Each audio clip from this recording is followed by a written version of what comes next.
अस्सलाम वालेकुम। तो डियर स्टूडेंट, 10th क्लास की एक्सरसाइज 1.1 का क्वेश्चन नंबर 1 आज हमने सॉल्व करना है। तो सबसे पहले देखते हैं कि इस क्वेश्चन में क्या है। राइट, लिखें the following मदरजा Zail quadratic equation, दो दर्जी मसावातों को इन दी स्टैंडर्ड फॉर्म, म्यारी शक्ल में, एंड पॉइंट आउट और निशानदही करें प्योर क्वाड्रेटिक इक्वेशंस, और प्योर क्वाड्रेटिक इक्वेशंस की निशानदही करें। ओके, तो डियर स्टूडेंट सबसे पहले हम ये सीख लेते हैं कि स्टैंडर्ड फॉर्म क्या होता है क्वाड्रेटिक इक्वेशन की, एंड प्योर क्वाड्रेटिक इक्वेशंस क्या होती हैं, और क्वाड्रेटिक इक्वेशन किसको कहते हैं। ठीक है, पहले 3 क्वेश्चन के आंसर सीखते हैं, उसके बाद हम आसानी से इन 6 के 6 पार्ट्स को सॉल्व कर लेंगे। तो आइए सबसे पहले रफ पेज पे चलते हैं और क्वाड्रेटिक इक्वेशन की डेफिनेशन देखें, स्टैंडर्ड फॉर्म की एंड प्योर क्वाड्रेटिक इक्वेशन की डेफिनेशन देखें। तो डियर स्टूडेंट, ये है हमारा रफ पेज। अब यहां पर हम ये देखते हैं कि क्वाड्रेटिक इक्वेशन क्या होती है। तो डियर स्टूडेंट, क्वाड्रेटिक इक्वेशन कह लें या सेकंड डिग्री इक्वेशन कह लें, ठीक है, दोनों का सेम मतलब है, सेकंड डिग्री इक्वेशन या क्वाड्रेटिक इक्वेशन। तो सेकंड डिग्री इक्वेशन या क्वाड्रेटिक इक्वेशन एक ऐसी इक्वेशन को कहते हैं जिसमें वेरिएबल की मैक्सिमम पावर जो है वो 2 होती है। फॉर एग्जाम्पल, हम यहां पे लिखते हैं a x square plus b x plus c is equal to 0। तो ये मैंने एक इक्वेशन लिखी है, इक्वल का साइन जिस भी स्टेटमेंट में आ जाता है हम उसको इक्वेशन कहते हैं, और ये एक सेकंड डिग्री इक्वेशन है, यानी कि क्वाड्रेटिक इक्वेशन है। क्यों? क्योंकि वेरिएबल ये x जो है ये इसमें वेरिएबल है, तो वेरिएबल की जो मैक्सिमम पावर आ रही है वो 2 आ रही है। ठीक है, तो जिस इक्वेशन में वेरिएबल की पावर 2 होती है, 2 से ज्यादा नहीं होती, उस इक्वेशन को हम कहते हैं क्वाड्रेटिक इक्वेशन। अब ये x इसमें वेरिएबल है, इसकी पावर 2 है, ये x ये भी वेरिएबल है और इसकी पावर 1 है, जिसकी पावर नहीं होती है उसकी पावर 1 होती है। 1 हम चाहे तो लिख लें, चाहे तो ना लिखें, अगर नहीं लिखेंगे तो इट्स मीन 1 ही है। और ये c जो है ये कांस्टेंट है।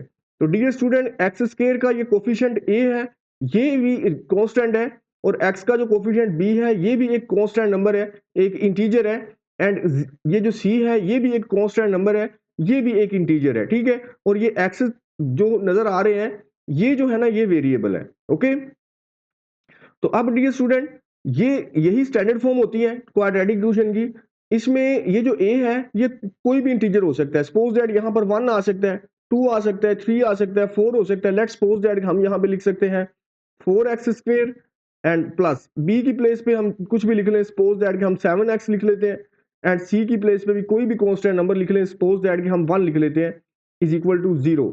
तो ये जो इक्वेशन है ये भी स्टैंडर्ड फॉर्म है, और क्वाड्रेटिक इक्वेशन की चूंकि इसमें भी वेरिएबल की पावर मैक्सिमम जो है ना वो 2 है, हम ऐसे भी लिख सकते हैं। लेट्स सपोज दैट कि मैं यहाँ पे लिख लूँ एक्स स्क्वायर, और यहाँ पे मैं लिख लूँ -3x एंड -6 लिख लूँ, या कुछ भी वैल्यू लिख लूँ। ठीक है, अब देखिए इसमें जो एक्स स्क्वायर है इसका जो कोफिशिएंट हो गया वो 1 हो गया। जब कोफिशिएंट नहीं होता इट्स मीन कोफिशिएंट 1। ठीक है, तो और ये जो x का कोफिशिएंट है ये -3 है, नेगेटिव में भी वैल्यू हो सकती है, पॉजिटिव में भी हो सकती है, नो इशू।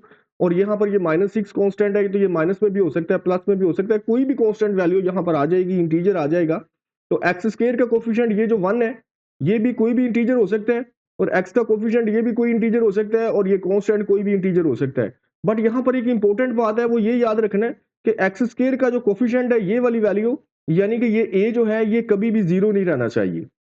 यानी कि हम ये कह रहे हैं कि a is not equal to 0। अब ये 0 क्यों नहीं होना चाहिए? लेट्स सपोज दैट कि मैं यहाँ पर 0 लिख देता हूँ, सपोज दैट कि मैं कहता हूँ 0x स्क्वायर, और उसके बाद मैं लिख लेता हूँ 3x एंड -7 लिख लेते हैं, इज इक्वल टू 0। तो आप देखिए डियर स्टूडेंट, ये एक्स स्क्वायर का कोफिशिएंट मैंने 0 बना लिया है, तो फिर इट्स मीन कि ये टर्म तो सारी 0 हो जाएगी।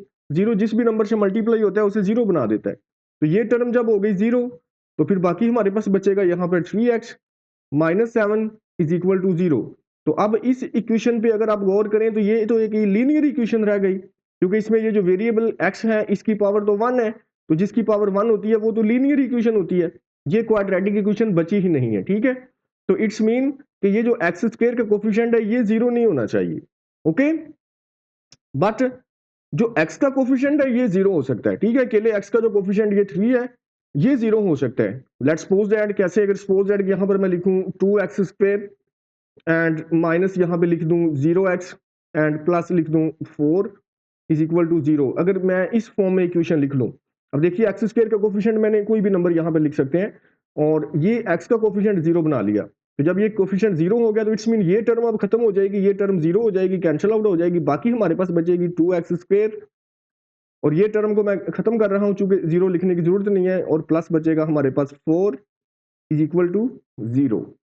ओके, तो डियर स्टूडेंट अब इसमें अगर देखा जाए तो एक्स वाली टर्म खत्म हो गई है, बाकी स्क्वायर वाली टर्म तो खत्म नहीं हुई। इट्स मीन कि एक्स की जो मैक्सिमम पावर है वो 2 की 2 ही है, तो लिहाजा ये भी एक क्वाड्रेटिक इक्वेशन है और ये प्योर क्वाड्रेटिक इक्वेशन है। ठीक है, तो हमें ये भी कहा गया था कि प्योर क्वाड्रेटिक इक्वेशन भी बताएं कि वो कौन सी होती है। तो डियर स्टूडेंट जिसमें जो एक्स वाली टर्म होती है ये खत्म हो जाए, ठीक है, ये कैंसिल आउट हो जाए, इसका कोफिशिएंट जीरो हो जाए और ये अल्टीमेटली गायब हो जाए, तो बाकी हमारे पास ओनली एक्स स्क्वायर वाली टर्म बच जाए और एक्स स्क्वायर के साथ जस्ट कांस्टेंट टर्म बचे, एक्स वाली अकेले वाली टर्म जो है ना वो खत्म हो जाए, तो ऐसी इक्वेशन को हम कहते हैं प्योर क्वाड्रेटिक इक्वेशन। ठीक है, उम्मीद है आपको समझ आई होगी कि क्वाड्रेटिक इक्वेशन से क्या मुराद है और उसकी स्टैंडर्ड फॉर्म से क्या मुराद है, और तो लिहाजा इन्हीं की मदद से हम अपने क्वेश्चन को सॉल्व करते हैं। तो क्वेश्चन की तरफ चलते हैं। तो डियर स्टूडेंट ये हमारे पास 6 पार्ट है, तो इनको हमें प्योर क्वाड्रेटिक में फाइंड करना है कि प्योर क्वाड्रेटिक कौन सी है और स्टैंडर्ड फॉर्म में भी बनाना है। तो ये पार्ट 1 है, यहाँ पर हमने लिखा है, अब इस पार्ट 1 को सॉल्व करते हैं। तो डियर स्टूडेंट ये पार्ट 1 है, हमें कहा गया है कि ये जो क्वाड्रेटिक इक्वेशन है इसको स्टैंडर्ड फॉर्म में लिखें। स्टैंडर्ड फॉर्म मतलब यानी कि हमें इस फॉर्म में बनाना है ax² plus bx plus c is equal to 0, यानी कि हमें बनाना है ax² plus bx plus c is equal to 0। इस फॉर्म में बनाना है हमें इस इक्वेशन को। फर्स्ट टर्म x² वाली होनी चाहिए, उसके बाद x वाली टर्म होनी चाहिए, उसके बाद कांस्टेंट टर्म और बराबर के राइट साइड पे 0 रहना चाहिए। तो ये 4 टर्म्स हमें बनानी है और 0 के अलावा बाकी 3 टर्म है, तो ये हमें बनानी है। तो डियर स्टूडेंट कैसे बनाएंगे, सबसे पहले हम यहाँ पर लिखते हैं सोल्यूशन। अगर किसी क्वेश्चन में ब्रैकेट्स आ जाएं तो हमें उन ब्रैकेट्स को रिमूव कर देना है। ब्रैकेट्स को रिमूव करने के लिए ये जो x है इस x को मल्टीप्लाई करेंगे नेक्स्ट ब्रैकेट के साथ, यानी कि पहले इस x के साथ मल्टीप्लाई करेंगे, फिर इसी x को हम मल्टीप्लाई करेंगे नेक्स्ट इस -3 के साथ। ओके, एंड नेक्स्ट हमें इस 7 को भी x के साथ मल्टीप्लाई करना है और फिर इस 7 को -3 के साथ मल्टीप्लाई भी करना है। ठीक है, यानी कि फर्स्ट ब्रैकेट की हर टर्म को सेकंड ब्रैकेट की हर टर्म के साथ मल्टीप्लाई कर देंगे। तो सबसे पहले तो इस x को हमें x के साथ मल्टीप्लाई करना है, तो ये हो जाएगा x², तो यहां पर हम लिखेंगे x²। ओके, नेक्स्ट फिर जब इस x को हम मल्टीप्लाई करेंगे -3 के साथ, तो ये -3 को जब x के साथ मल्टीप्लाई करेंगे यहां पर हो जाएगा -3x। Is it clear? अब नेक्स्ट 7 को मल्टीप्लाई करते हैं इस x के साथ, तो ये हो जाएगा 7x, ये प्लस है तो यहां पर हम लिखेंगे +7x। ओके, अब इस +7 को मल्टीप्लाई करेंगे -3 के साथ, तो ये माइनस और ये प्लस, तो प्लस माइनस हो जाएगा माइनस, एंड 7 3 दा 21। Is it clear? तो डियर स्टूडेंट अब ये जो 7 है इस 7 को भी उठा के हमें ले आना होता है लेफ्ट साइड पे। राइट साइड पे कुछ भी नहीं रहना चाहिए, जैसा कि स्टैंडर्ड फॉर्म में राइट साइड पे जस्ट 0 होता है। Is it clear?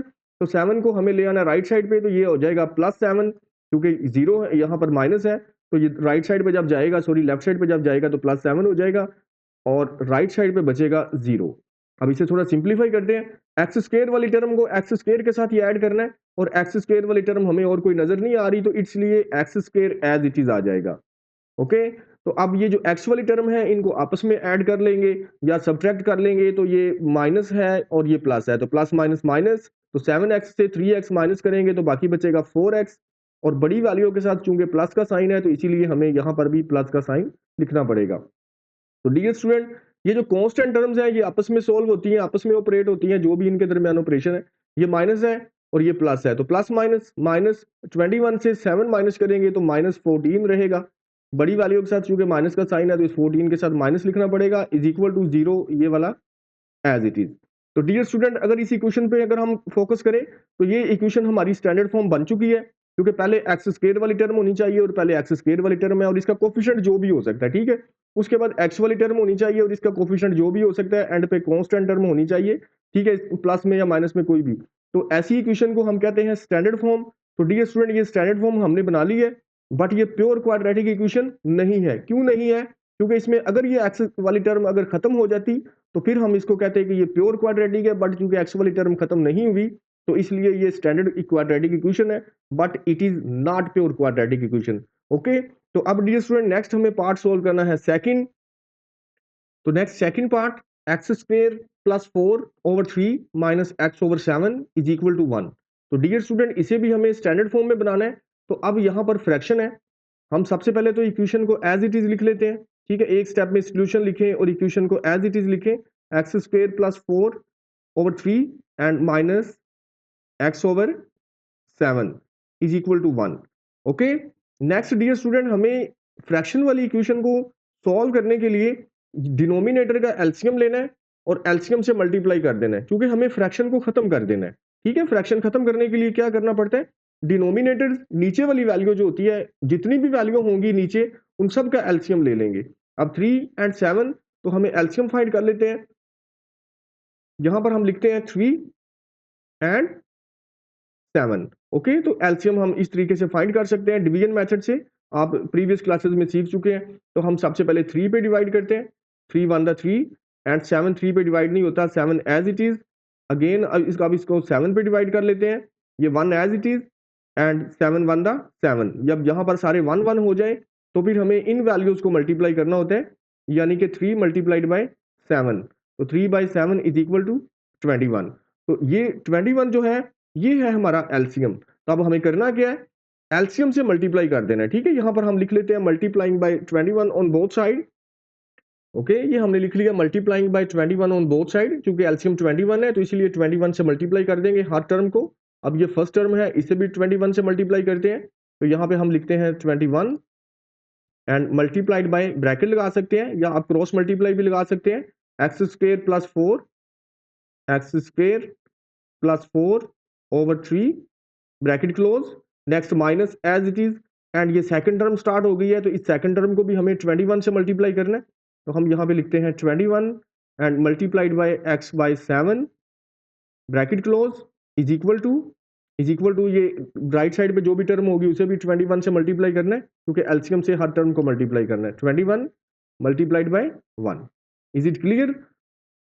अब नेक्स्ट स्टूडेंट, हमें ये जो एलसीएम है, ये डिनोमिनेटर जो है इसको कटिंग करवा लेनी है 21 से, 3 1 द 3 एंड 3 7 द 21। ओके, अब ये 7 की कटिंग भी हो जाएगी, ठीक है। सारे ये डिनोमिनेटर जो है सारे कैंसिल आउट हो जाएंगे, 7 1 द 7, 7 3 द 21। नेक्स्ट ये स्टूडेंट, कटिंग करने के बाद हमें मल्टीप्लाई करना है, इस 7 को मल्टीप्लाई करना है इस एक्स स्क्वायर के साथ, तो ये हो जाएगा 7x² एंड ये प्लस एज इट इज। फिर 7 को मल्टीप्लाई हमें करेंगे 4 के साथ, तो 7 4 द 28, ये minus as it is. Similarly 3 को x के साथ मल्टीप्लाई करेंगे, तो ये हो जाएगा हमारे पास 3x इज इक्वल टू 21 को 1 से मल्टीप्लाई करेंगे, तो ये हो जाएगा हमारे पास 21। Is it clear? Next dear student, ये 7x² as it is, 7x², ये उसके बाद लिखते हैं ये x वाली टर्म माइनस 3x एंड उसके बाद ये 21 लिखते हैं, रीअरेंज कर लेते हैं, तरतीब अपनी हिसाब से लगा लेते हैं। कांस्टेंट टर्म जो भी होगी उसे उठा के हमने लेफ्ट साइड पे ले आना है, तो ये हो जाएगा -21 इज इक्वल टू 0। फिर राइट साइड पे 0 बचेगा जब 21 लेफ्ट साइड पे चला जाएगा, ये +21 है, यहाँ पर आगे माइनस हो गया। तरतीब हमने लगा लेनी है, पहले x² फिर x वाली टर्म और उसके बाद कांस्टेंट टर्म जितनी भी है वो सारी लिखनी है। तो डियर स्टूडेंट, x² वाली टर्म x² वाली टर्म में ही ऐड होती है, तो x² वाली टर्म चूंकि एक है तो फिर हम एज इट इज लिख लेते हैं 7x² एंड ये जो x वाली टर्म है इसने x वाली टर्म के साथ ही ऐड होना है, लेकिन और कोई x वाली टर्म हमें नजर नहीं आ रही, तो इसलिए हम इसको भी वैसे की वैसे लिख लेते हैं as it is. Okay dear student, अब ये दोनों कांस्टेंट टर्म है, तो कांस्टेंट टर्म यानी कि जिनके साथ वेरिएबल नहीं है, ठीक है, वेरिएबल के बगैर वाली टर्म को कांस्टेंट टर्म कहते हैं। तो अब कांस्टेंट टर्म को आपस में सॉल्व करते हैं, तो ये प्लस माइनस 28 से 21 माइनस करेंगे, तो बाकी बचेगा हमारे पास 7 और 7 के साथ लगेगा प्लस का साइन, चूंकि बड़ी वैल्यू के साथ प्लस का साइन है। Is it clear? Is equal to 0 as it is. Okay, तो डियर स्टूडेंट, ये है हमारे पास स्टैंडर्ड क्वाड्रेटिक इक्वेशन, ठीक है, क्योंकि सबसे पहले x² वाली टर्म रहनी चाहिए, उसके बाद x वाली टर्म रहनी चाहिए एंड सबसे एंड पे कांस्टेंट टर्म और बराबर के राइट साइड पे 0 रहना चाहिए। तो ऐसी इक्वेशन को हम कहते हैं standard quadratic equation, but it is not pure quadratic equation, ठीक है, क्योंकि वजह आप समझ चुके हैं कि अगर x वाली टर्म खत्म ना हो तो फिर ये स्टैंडर्ड क्वाड्रेटिक इक्वेशन होती है बट प्योर नहीं होती, लेकिन अगर ये x वाली टर्म खत्म हो जाए तो फिर हम इसको कहते हैं कि ये प्योर क्वाड्रेटिक इक्वेशन है, बट इस केस में ये प्योर क्वाड्रेटिक इक्वेशन नहीं है। अब नेक्स्ट हमें सॉल्व करना है question number part number 3। Next dear student, part number 3, x/x + 1 plus x plus 1 over x is equal to 6। तो डियर स्टूडेंट, जैसा कि सेकंड पार्ट में हमने सीखा है, अगर किसी इक्वेशन में फ्रैक्शन आ जाए तो फ्रैक्शन को खत्म करना होता है। फ्रैक्शन को खत्म करने के लिए क्या करना होता है, डिनोमिनेटर का एलसीएम लेना होता है, यानी कि नीचे जितनी भी वैल्यूज हैं उन सब का हमें एलसीएम फाइंड कर लेना है और उस एलसीएम से मल्टीप्लाई कर लेना है। तो अब ये एक्स प्लस 1 एंड एक्स, तो इनका एलसीएम क्या हो जाएगा, इनका एलसीएम हो जाएगा x into x plus 1। Okay, ये एलसीएम हो जाएगा। हम 9th क्लास में सीख चुके हैं, आपने 6th चैप्टर पढ़ा था एलसीएम फाइंड करना, ठीक है। तो उसी तरीके से हमने ये अलजेब्रिक एक्सप्रेशन का एलसीएम फाइंड करना होता है। तो हमारे पास ये एक्स भी हम लिखेंगे और एक्स प्लस 1 भी लिखेंगे, तो ये हमारे पास एलसीएम हो जाएगा। तो अब इस एलसीएम से हमें मल्टीप्लाई करना है। ओके, ये वैल्यू थी तो हमने मल्टीप्लाई करना है, multiplying by x into x plus 1 on both side. Her term को हम इस एलसीएम से मल्टीप्लाई करवा देंगे। ये फर्स्ट टर्म है, इस फर्स्ट टर्म को मल्टीप्लाई करवाते हैं। सबसे पहले हम लिखते हैं एलसीएम, हम लिखते हैं x into x plus 1। Okay, next हमें ये वैल्यू लिख देनी है एक्स ओवर एक्स प्लस 1। तो ये फर्स्ट टर्म हो गई।